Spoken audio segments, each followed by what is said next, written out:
May nahanap ako nagtitinda ng authentic chicken biryani dito sa may Montalban. Yung nagluluto nitong biryani ay si Kuya Sam na taga-India. At yung mga ingredients daw na ginagamit nila rito ay galing pa dun. Tingnan nyo naman yun, ang sarap kasi napakainit pa talaga. At meron din sila nitong napakasikat sa India na pani puri. Hindi lang din Indian food yung in-offer nila dito. Meron din silang mga Mediterranean food kagaya nitong hummus with pita. Located nga pala sila sa Block 13, Lot 7, Eastwood Residences, Phase 9, San Isidro, Montalban, Rizal. Visible sila sa Google Map kaya pwede nyo yung gawing guide. Ito naman yung kanilang menu, pakipost na lang para mabasa. Ito yung solo order nila ng chicken biryani. Hindi ko akalain na yung solo order nila napakarami. Apaw na apaw itong isang malaking plato tapos may kasama pa yung 2 pirasong manok. Sa solo order nitong chicken biryani, nagkakahalaga lang ito ng 190 pesos. Sobrang sulit na to sa napakarami nilang serving. Yung rice na ginagamit nila dito, mahaba at hindi sticky. Basmati rice daw ang tawag dito. Sa pagkakatimpla nitong biryani, maanghang yung lasa. Kaya talagang gaganahan ka. Kung sa side may nakalagay na lemon,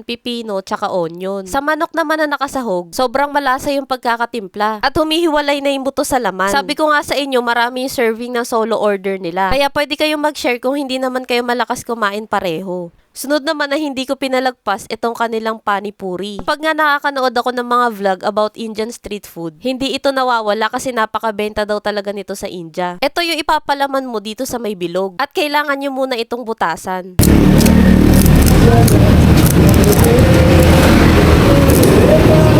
Itong bilog na binubutasan, ang tawag dito, puri. At ang tinatawag naman dito sa liquid mixture nila ay pani. Kaya naging pani puri yung tawag dito. Yung lasa ng pinaka-pinapalaman dun sa puri, lasang patatas. Tapos ito naman liquid mixture nila na pani. Maasim yung lasa pero hindi kagaya ng suka. Yung pagkaasim niya parang sa sampalo pero very mild lang. Yung iba ang ginagawa nila, nilulublub na lang nila sa pani. So, pwede nyo rin naman kutsarain. Masarap to guys, promise. Tikman nyo rin pag nagpunta kayo dito. Di pa dito natatapos kasi tinry din namin ang kanilang hummus with pita. Itong hummus ay gawa sa chickpeas at giniling na bawang. Tapos sa ibabaw naman yan may olive oil. Pinapalaman kasi yan dito sa pita. Ang sabi, ganito daw to kainin. Isasawsaw mo tong pita dito sa pinaka-hummus. At kapag naubusan ka daw ng pita, pwede mo daw tong ipalaman sa tinapay. Guys, masarap din to lalo na kung gusto mo yung bawang. Yung lasa talaga ng bawang yung may iwan sa dila mo kapag kumain ka nito. Grabe yung experience namin dito. Kasi yung mga lasa talaga ng pagkain nila, parang na-unlock yung mga taste buds kung hindi pa nabubuksan. May mga spices kasi sila na nilalagay dito na ngayon ko lang natikman. Yung mga pagkain nila rito napaka-flavorful pero hindi maalat.